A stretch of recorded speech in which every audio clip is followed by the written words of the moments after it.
Join Sid for this edition of It's Supernatural. It's Supernatural.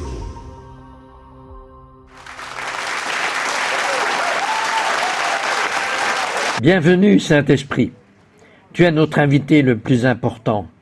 Viens et coule dans cette émission. Mon invité, Michael Greenberg, un juif désabusé, et Linda, une chrétienne fervente, ont partagé leur cheminement de foi, leurs doutes et leur expérience de la connaissance. Michael a grandi dans une famille juive, mais il savait qu'il devait y avoir autre chose. Parlez-moi de votre parcours, Michael. J'ai grandi dans une famille juive traditionnelle à London, en Ontario. Ce que j'entends par traditionnel, c'est qu'on ne parlait pas vraiment de Dieu, mais on faisait des choses juives. Par exemple, on était censé garder les magasins ouverts, donc on n'allumait pas la lumière, on ne l'éteignait pas le jour du Shabbat. Par contre, les autres jours, on allumait la lumière et on l'éteignait. Et c'est parce qu'on n'est pas censé travailler. Et le rabbin en a conclu qu'actionner l'interrupteur pour allumer l'électricité et les lumières, c'était du travail. Donc si le rabbin le dit, faites-le. C'est ce qu'il a dit. C'est vrai. Alors vous savez, il y avait d'autres choses, comme par exemple pendant les grandes fêtes, le jour du grand pardon, le plus saint des jours, quand on jeûnait, on ne jeûnait pas vraiment, on grignotait. Et puis, il y a eu d'autres fois, bien sûr. Je pensais que c'était juste ma famille. Votre famille aussi? On est tous ce qu'on est. Je ne savais pas ça, mais on faisait tout ça jusqu'à ce que vous commenciez à parler à tout le monde. Et la conduite alors? Je veux dire, conduire. Alors évidemment, on n'est pas censé conduire le jour du Shabbat. Pourtant, tout le monde conduisait le jour du Shabbat. Mais on se garait au coin de la rue. Personne ne pouvait nous voir. Enfin, je ne sais pas s'ils ne nous ont pas vus. Maintenant, il faut le voir pour le croire, c'est vrai. Exactement. Qu'avez-vous pensé en voyant ce genre d'hypocrisie? J'en ai parlé plusieurs fois à mon père, ce qui était probablement une erreur.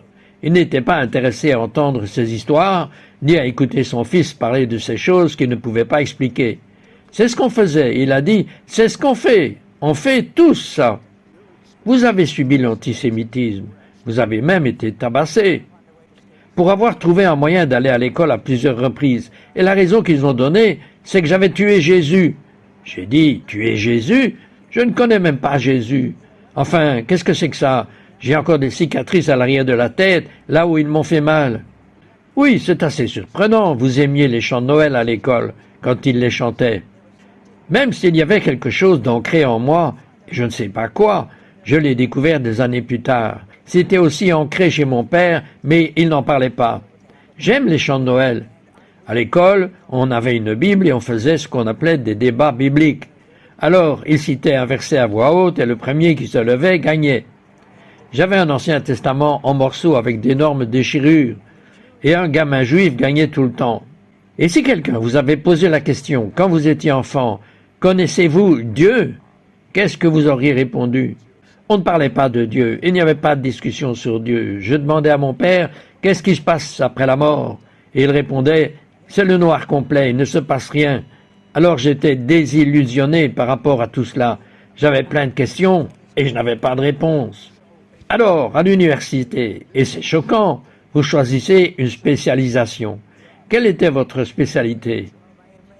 Eh bien, ma spécialité était la psychologie et la botanique, ce qui n'avait vraiment rien à voir avec rien. Mais il fallait bien suivre des cours, non? Mais ce que j'ai fait, c'est que j'étais en quête de vérité. Dieu existe-t-il? Dieu n'existe-t-il pas? Si Dieu existe, est-il réel? J'ai épluché tous les cours proposés à l'université. J'ai eu d'ailleurs d'excellents résultats. Tous les cours de religion? Oui, tous les cours de religion. S'ils avaient un nom, c'était religion. S'ils avaient un titre religieux, c'était bouddhisme ou zoroastrisme. J'ai suivi le cours de philosophie de la religion. J'ai suivi ce cours. Vous m'avez dit que vous aimiez quelque chose dont je n'avais jamais entendu parler, de la théorie des extraterrestres. C'est vrai, il y avait un livre, je crois, de Charles Van quelque chose, et il présentait justement cette théorie. Et bien sûr, vous savez, tout le monde s'est débarrassé de lui par la suite. Mais j'en suis arrivé à l'inexplicable, à la conclusion inexplicable que la raison pour laquelle nous sommes tous là, que nous sommes tous arrivés ici et que nous sommes tous si différents, c'est que nous avons été semés par des extraterrestres. Et ça me convenait. Vous savez, je n'ai pas vraiment trouvé ce désir ardent de savoir si Dieu existe. Alors, Linda, quand vous avez rencontré Michael pour la première fois, vous ne pensiez même pas sortir avec lui. Vous pensiez... Non. Non. Alors, pourquoi avez-vous continué à discuter avec lui? Eh bien, j'ai rencontré Michael dans mon salon. J'accueillais des adolescentes en famille d'accueil et j'avais un emploi à temps plein. Il a amené une fille chez moi, il est un travailleur social et il voulait sortir avec moi, ce qui n'était pas mon cas. Il a amené une fille que vous avez accueillie. Oui, en famille d'accueil. Il voulait sortir avec moi et j'ai dit non. Premièrement, je ne sors pas avec les gens. Deuxièmement, je suis chrétienne et vous êtes juif, donc ça ne pouvait jamais aboutir. Et il a dit, eh bien, je suppose que vous avez raison. Je suppose que la seule chose que Jésus et moi nous avons en commun, c'est que nous sommes tous les deux juifs. J'étais assez surprise et j'ai essayé de lui expliquer ma foi parce qu'il voulait vraiment savoir ce que je croyais et ça n'a pas marché. Il n'y croyait pas. Il a dit « J'aime bien une idée de Dieu, mais pas celle de Jésus. » Vous avez vécu des expériences surnaturelles assez incroyables. Racontez-moi quelques-unes. Je dormais et je me suis réveillé une nuit avec un cercle d'anges au-dessus de moi et je pouvais voir leur visage. Ils semblaient presque avoir pitié de moi en me plongeant dans ce réservoir. J'ai alors compris que c'était de l'amour liquide. Je n'avais jamais entendu cette expression auparavant. Mais j'étais immergé et j'avais du mal à respirer car je ne pouvais plus respirer. J'étais sous l'eau ou sous le liquide. L'amour m'a ramené à la surface et je me suis réveillé, je suis tombé par terre, j'ai prié et j'ai demandé à Dieu ce qu'il faisait et cela s'est produit 3 fois. C'était tellement bouleversant. À la fin, je lui ai demandé d'arrêter. « S'il te plaît, arrête, je n'en peux plus !» Je ne savais pas ce qu'il faisait, mais c'était le cas. Je l'ai compris plus tard. J'ai entendu ce terme plus tard, bien des années plus tard. Pendant des années, j'ai trouvé étrange que j'ai vécu une chose pareille et personne d'autre n'en parlait. Vous vouliez désespérément le conduire au Seigneur, alors vous avez prié. Et qu'a dit Dieu? J'ai dit à Dieu, comment présenter Jésus à un juif? Parce que de toute évidence, je ne l'avais jamais fait avant et j'avais le sentiment d'avoir échoué. Et j'ai entendu dans mon cœur très fort par une voix audible, mais pas une voix audible, mais il a dit « Montre-lui le Père et je lui montrerai le Fils ». Au début, j'ai protesté parce que je ne comprenais pas. Je pensais « ça doit passer par Jésus ». Mais il l'a répété 3 fois « Montre-lui le Père et je lui montrerai le Fils ». Et ça m'a marqué. Alors j'ai compris « Ok, je te connais, je peux te le montrer et tu lui montreras Jésus ». C'est ce que j'ai dit à Michael. J'ai dit, je connais le Dieu d'Abraham, d'Isaac et de Jacob, je connais ton Dieu et je peux te le montrer. Et si Jésus est vraiment son fils, il te le montrera. Qu'avez-vous pensé quand elle vous a dit ça? J'ai trouvé ça juste. Enfin, je veux dire, ça sonne peut-être mieux que des extraterrestres. Peut-être bien. J'étais sur la bonne voie, j'étais lancé. Je veux dire, je cherchais, pas vrai? Elle sait qu'elle a les réponses, alors pourquoi ne pas en profiter? Elle ne voulait pas sortir avec quelqu'un, mais elle avait des informations. Je sais que vous vouliez sortir avec quelqu'un. C'était mon cas, mais ça c'est une autre histoire. Linda n'arrêtait pas de provoquer Michael, et Dieu continuait de se révéler à travers des rencontres surnaturelles. Michael, parlez-moi de votre expérience de Noël. J'ai donc accepté d'aller à un concert de Noël avec Linda. Ce que vous avez fait, vous saviez une chose, c'était une juive. Vous ne vouliez pas croire en Jésus comme le Fils de Dieu. Qui que ce soit, ce n'était pas lui. Alors, pendant ce service, qu'est-ce qui s'est passé? Racontez-moi. Pendant ce concert de Noël, il y avait une crèche et un vrai bébé dans la mangeoire. Et je fixais le bébé, je ne regardais pas vraiment le reste. Pour une raison ou une autre, j'étais captivé et je fixais le bébé dans la mangeoire. Et j'ai entendu très distinctement, malgré tout ce qui se passait, malgré les chants qui continuaient, « Michael, c'était moi ». J'ai entendu ça distinctement et je me suis tourné pour voir qui avait parlé. J'ai regardé et c'était bien lui. Michael, c'était moi. J'ai entendu ça et puis plus rien. Qu'en avez-vous pensé? Je ferais mieux d'aller le dire à Linda. C'est ce qu'il a pensé. Et vous? Oui, je dis toujours à Linda, mais... Et alors? Qu'en avez-vous pensé? Eh bien, quand il me l'a dit, j'ai pensé qu'il devait y croire. Maintenant, il croit en Jésus. Mais il a dit, il faut que je comprenne pourquoi il est venu. J'ai dit, eh bien, il est venu mourir sur la croix pour les péchés du monde, afin que nous puissions avoir la vie éternelle.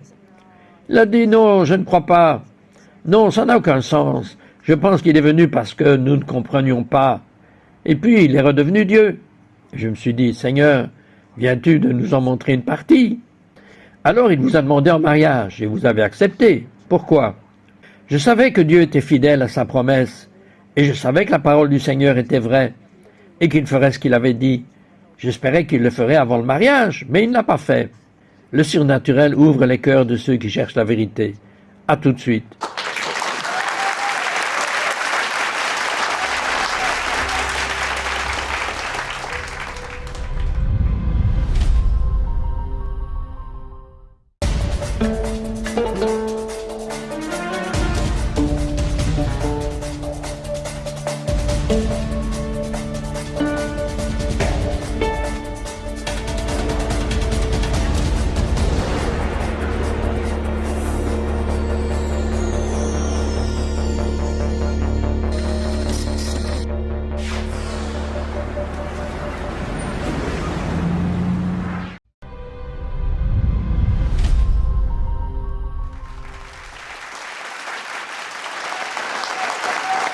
Michael dit que la fête de Pâques est une feuille de route vers le Messie. Vous êtes allé dans une synagogue juive messianique à Toronto. Comment en avez-vous eu connaissance? J'avais reçu des brochures, et dans l'une d'elles est répertoriée les synagogues messianiques. Et j'en ai découvert une à Toronto. Nous avions prévu d'aller à Toronto pour un repas traditionnel de Pâques avec nos amis juifs, pas un repas messianique, mais je pensais que nous pourrions aller à une synagogue messianique samedi matin, le jour même de Pâques. Et Michael a dit oui. J'étais ravi, espérant que cela puisse m'éclairer. Alors nous sommes descendus à Toronto le matin de Pâques et nous sommes allés à la synagogue. Qu'avez-vous pensé de cette synagogue messianique? Nous sommes entrés dans la synagogue messianique et ils chantaient les chants traditionnels en hébreu que nous chantions tous les samedis matins à la synagogue. Dans une synagogue traditionnelle? Oui, dans une synagogue traditionnelle. Et là, mon cœur s'est ouvert. J'aime la façon dont ça sonne. Et vous savez, ils ont dit qu'ils utilisaient le mot Yeshua HaMashiach, ce qui signifie Jésus le Messie. Le Messie, pas Jésus. Mais quand ils disaient Yeshua HaMashiach, ce que j'entendais, ce que je pouvais entendre et ce que je pouvais dire, c'est qu'ils parlaient du sacrifice parfait d'Isaac et de Jacob, et ils parlaient de l'exode d'Égypte, et ils parlaient du sang sur le linteau de la porte qui a donné la vie, et que je porte aujourd'hui sur ma bague. Je pense que c'est probablement pour ça qu'on la porte. J'ai tout entendu. C'était comme si j'étais sans défense. C'est comme si un voile s'était déchiré et que je n'avais plus aucune défense contre tout ce qui était négatif ou concernant Jésus. J'ai tout entendu. Alors une petite femme pressée qui était à l'office s'est approchée de vous. Qu'a-t-elle dit? Elle est venue vers moi et elle m'a demandé « Êtes-vous juif ?» J'ai répondu « Oui ». Et elle a demandé à Linda « Êtes-vous juive ?» Et elle a répondu « Non ». Elle a demandé à Linda « Croyez-vous » Linda a dit « Oui, je suis né de nouveau ». Puis elle m'a regardé et elle a dit « Êtes-vous né de nouveau » J'ai dit non. Elle était vraiment très insistante. « Vous devez croire, je suis juif !» Et avec son accent russe, vous savez, « Je suis juif, vous devez croire, je suis juif !» Et Linda m'a dit « Éloigne-toi de cette femme, vous savez, un an de travail parti à la poubelle !» En quelque sorte. Alors, du coup, on s'est retiré poliment de cette situation. Ensuite, vous êtes allé la voir. C'était juste un échange. Ok, dites-moi ce que vous avez appris à ce sujet. Alors, on se promenait parce que c'était samedi et on regardait dans les magasins et Linda m'expliquait Ésaïe 53 et beaucoup de choses sur le piercing et sur les meurtrissures. Et 800 ans avant la venue de Jésus sur terre, dans le 53e chapitre écrit par le prophète juif Ésaïe, il utilise effectivement le mot perforant et échymose, des sillons temporaires et des rayures droites. Je n'y avais pas vraiment prêté attention, j'écoutais à moitié. Et quand je suis arrivé au Seder de Pessah, le service de Pessah le soir, juste devant moi se trouvait le pain azim. Et je l'ai pris, et je l'ai regardé, et là encore, c'est juste que le voile était ouvert. Rien ne pouvait résister, rien ne pouvait entrer, mais j'ai remarqué qu'il était percé et rayé. Et puis, il y avait des échymoses. Pour moi, c'était la preuve irréfutable que tout était vrai. Ce jour-là, j'ai compris que le Seder de Pessah, que nous avons tous vu chaque année, toute notre vie, chaque juif avait regardé tous les éléments sur cette table, et c'était une carte du chemin vers le Messie. et il ne pouvait pas la voir. Cela m'a été révélé ce jour-là. Et vous avez accepté le Seigneur. Linda, qu'avez-vous pensé? Ah, j'étais folle de joie. Quelles étaient ces prières que vous aviez faites? Montre-lui le Père. C'est ce que le Seigneur m'a dit. Montre-lui le Père et je lui montrerai le Fils. C'est très important, surtout que depuis toujours, je veux connaître Dieu le Père. Ça aurait pu être mieux. C'est vrai. Et quand nous sommes allés nous coucher ce soir-là, et je ne savais pas que tout cela s'était passé pendant le Seder, la fête de la Pâque, mais ensuite il m'a tapoté l'épaule et il m'a dit « Chérie, je viens de demander à Yeshua d'entrer dans mon cœur. » Ah, je ne peux pas vous dire.